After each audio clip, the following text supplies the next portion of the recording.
Hai guys, Assalamualaikum warahmatullahi wabarakatuh. Kali ini kami akan membentangkan mengenai tajuk konsep masalah al-mursalah dalam kehidupan harian.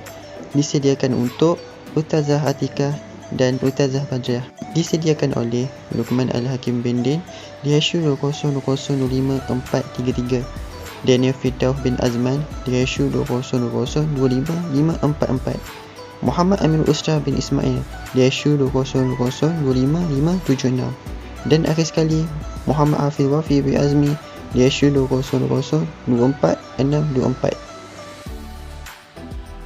Assalamualaikum warahmatullahi wabarakatuh. Nama saya Daniel Firdaus bin Azman. Nombor matriks di Hashu 200255544 dari kelas DPHU 4A. Sekarang saya akan menerangkan maksud al-masalih al-mursalah. Al-masalih al-mursalah ia juga dinamakan dengan nama al-istislah. Seterusnya ianya merupakan gabungan dua perkataan iaitu al-masalih yang mana dari sudut bahasa bermaksud untuk kebaikan atau tujuan kemaslahatan. Seterusnya al-masalih al-mursalah dari sudut istilah pula bermaksud sesuatu kemaslahatan mengenai hukum syarak yang tidak disyariatkan oleh syarak.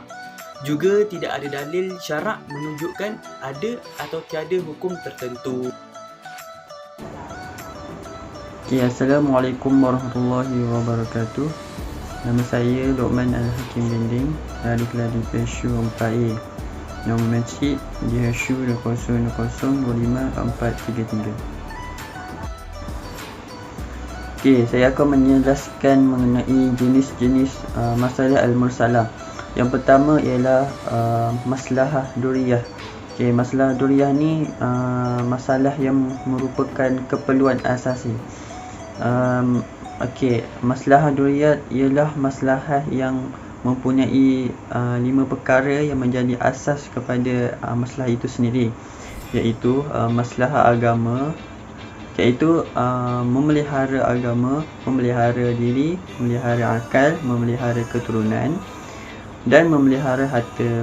Segala tindakan yang dilakukan bagi merealisasikan dasar itu sama ada untuk mengekalkannya ataupun memeliharanya adalah menjadi satu maslahah duriyat.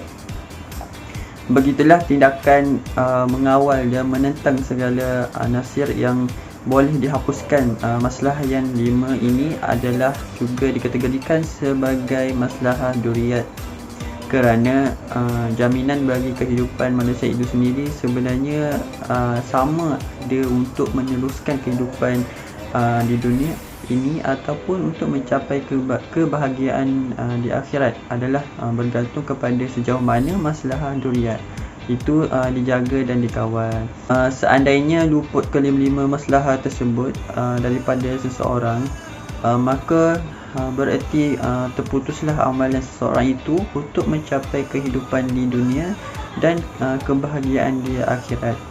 Oleh itu kelima-lima maslahah tersebut adalah merupakan tonggak utama pembinaan insan untuk mencapai hasanah dunia dan hasanah di akhirat. Seterusnya ialah maslahah hajiat.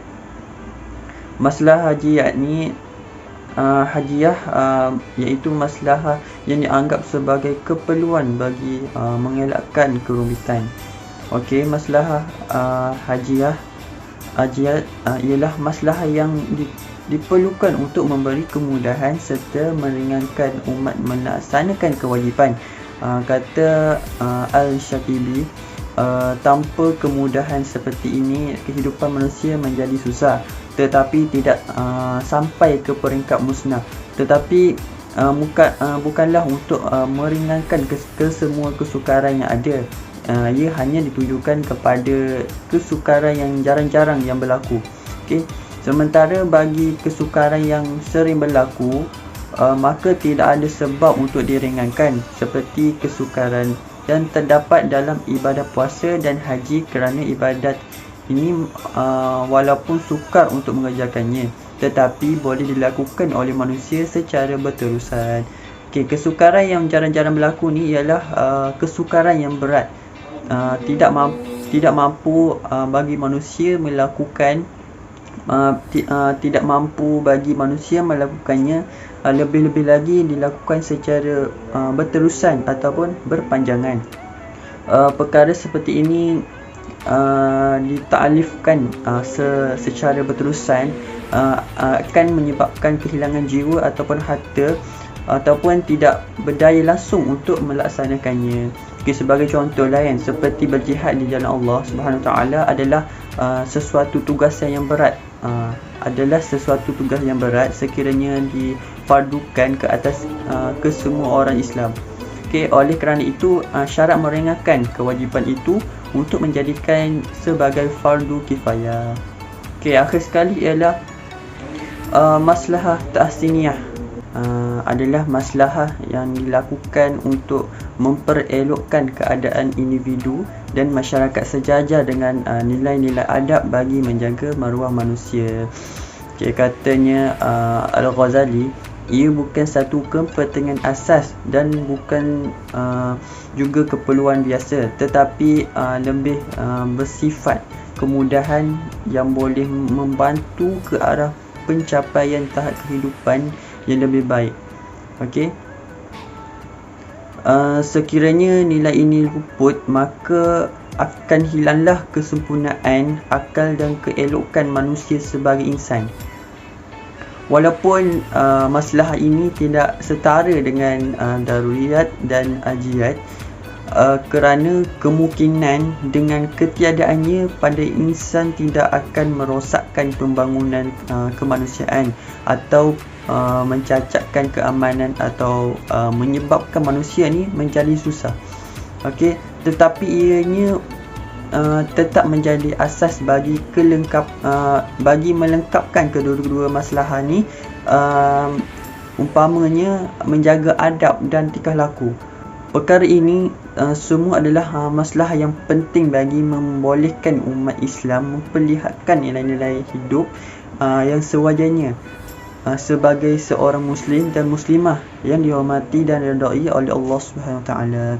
Itu saja daripada pembentangan saya kali ini, dan diteruskan pula dengan kawan saya. Assalamualaikum warahmatullahi wabarakatuh. Assalamualaikum warahmatullahi wabarakatuh. Nama saya Muhammad Amir Nusra bin Ismail daripada kelas DPHU 4A, nombor matriks DHU 2020255756. Saya akan menerangkan isu masalah al-mursalah. Contoh yang pertama ialah penggunaan kalimah Allah oleh orang yang bukan Islam. Penggunaan kalimah Allah bagi orang Kristian atau bangsa-bangsa lain selain Islam adalah tidak bertepatan dan tidak selari dengan prinsip-prinsip Al-Quran, As-Sunnah dan Ijma'. Kerana agama yang benar dari sisi Allah adalah agama Islam. Selain itu, roh kalimah Allah bukan sekadar menjadi sebutan, seruan atau panggilan bagi Tuhan semata-mata, tetapi ianya melambangkan akidah atau agama bagi orang yang menggunakannya. Isu ini amat penting untuk diperbincangkan demi menjaga satu daripada maqasid syariah, yakni memelihara agama. Setelah diteliti bahawa tiada dalil yang menyokong dan menolak kalimah Allah oleh orang bukan Islam. Oleh itu, orang bukan Islam tidak boleh menggunakan kalimah Allah kerana dikhawatiri akan menimbulkan kekeliruan dalam masyarakat, terutamanya kepada golongan muda dan kanak-kanak Muslim.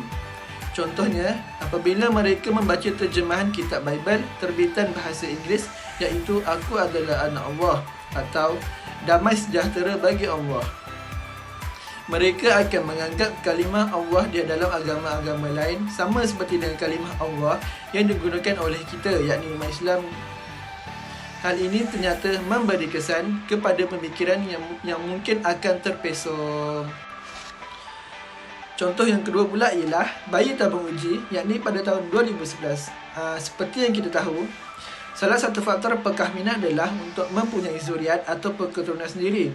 Namun, apabila perkara tersebut tidak dapat dikecapi, ianya boleh membawa kepada kesedihan dan perkara yang negatif.